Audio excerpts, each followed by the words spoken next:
तेलंगाना में आज वोटिंग जारी है, लेकिन क्या आपको मालूम है कि पहले तेलंगाना कोई राज्य नहीं था, बल्कि कई मुद्दतों, मुश्किलों और विवादों के बाद इस राज्य का गठन किया गया। तेलंगाना का निर्माण एक जटिल और लंबी प्रक्रिया थी। 1960 के दशक की शुरुआत में एक अलग तेलंगाना राज्य की मांग उभरी। इससे पहले तेलंगाना आंध्र प्रदेश का प्रमुख हिस्सा था, लेकिन 1969 में इसे आंध्रा से अलग करने की मांग जोर पकड़ने लगी। इस मांग ने तेलंगाना आंदोलन का रूप ले लिया। नमस्कार, मेरा नाम है सुकन्या सिंह जादव और आप देख रहे हैं इंडिया टीवी एक्सप्लेनर।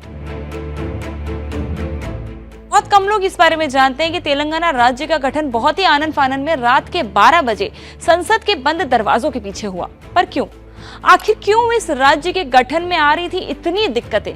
क्या है तेलंगाना राज्य की पूरी कहानी और क्यों इसे लेकर था इतना वाद विवाद? चलिए समझते हैं। अब एक बार शुरू से शुरू करते हैं। आंध्र के लोग तेलंगाना को अपने राज्य में शामिल करना चाहते थे, लेकिन 1952 के बाद तेलंगाना के लोग आंध्र के विरोध में खड़े हो गए।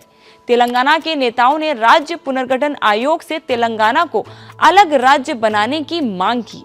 1956 में आयोग ने अपनी रिपोर्ट सरकार को सौंपी, जिसमें हैदराबाद को 3 हिस्सों में बांटने की सिफारिश की गई, जो कुछ इस प्रकार थी। हैदराबाद के मराठी हिस्से को महाराष्ट्र, जो तब बॉम्बे स्टेट होता था, में जोड़ दिया जाए।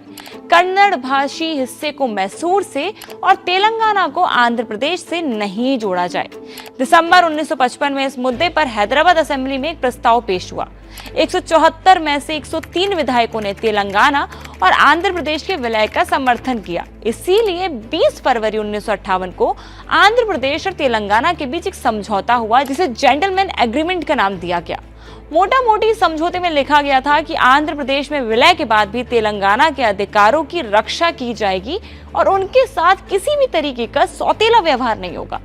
अंत में 1 नवंबर 1956 को संयुक्त आंध्र प्रदेश का गठन हो गया, जिसमें तेलंगाना भी शामिल हुआ, यानी कि अब ये आंध्रा का पार्ट था। साल 1956 के बाद अब तेलंगाना आंध्र प्रदेश का प्रमुख हिस्सा बन चुका था, लेकिन 1969 में इसे आंध्रा से अलग करने की मांग जोर पकड़ने लगी। इस मांग ने तेलंगाना आंदोलन का रूप ले लिया। ये आंदोलन साल दर साल चलता रहा। 2001 में इसे और धार देने के लिए के चंद्रशेखर राव ने तेलंगाना राष्ट्र समिति यानी कि टीआरएस का गठन किया। 2004 में टीआरएस ने चुनाव लड़ा और 26 विधानसभा सीटें जीती।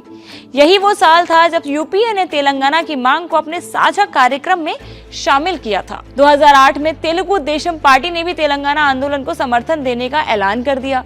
इसके 1 साल बाद ही चंद्रशेखर अनशन पर बैठ गए। इस अनशन का असर देखने को मिला और फिर केंद्र सरकार ने तेलंगाना को राज्य के गठन की प्रक्रिया शुरू कर दी, लेकिन भारी विरोध के चलते इस प्रक्रिया को रोकना पड़ा। 2010 में फिर एक बार मुद्दे पर गौर करने के लिए एक समिति का गठन किया गया और इस समिति का नाम था कृष्णा समिति। 2013 में ये फैसला लिया गया कि तेलंगाना को अलग राज्य बनाया जाएगा। विरोध प्रदर्शन होते रहे, लेकिन इसके बीच ही केंद्र सरकार ने आंध्र प्रदेश के बंटवारे के प्रस्ताव को मंजूरी दे दी। 2014 में आंध्र प्रदेश के तत्कालीन सीएम किरण रेड्डी अनशन पर बैठे। लोकसभा में भारी विरोध के बीच विधेयक पेश किया गया, जो पास हो गया।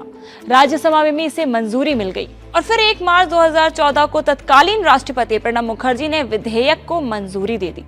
यहाँ राष्ट्रपति शासन लगा और फिर चुनाव कराए गए और फिर 2014 में तेलंगाना नया राज्य बना, जिसके बाद फिर एक बार चंद्रशेखर राव ने चुनाव जीता और दोबारा सीएम बने। इस बार वो तीसरी बार चुनाव लड़ने जा रहे हैं और सीएम पद के उम्मीदवार भी हैं। अब देखना दिलचस्प होगा कि ये साल ये चुनाव उनके लिए कैसा होगा।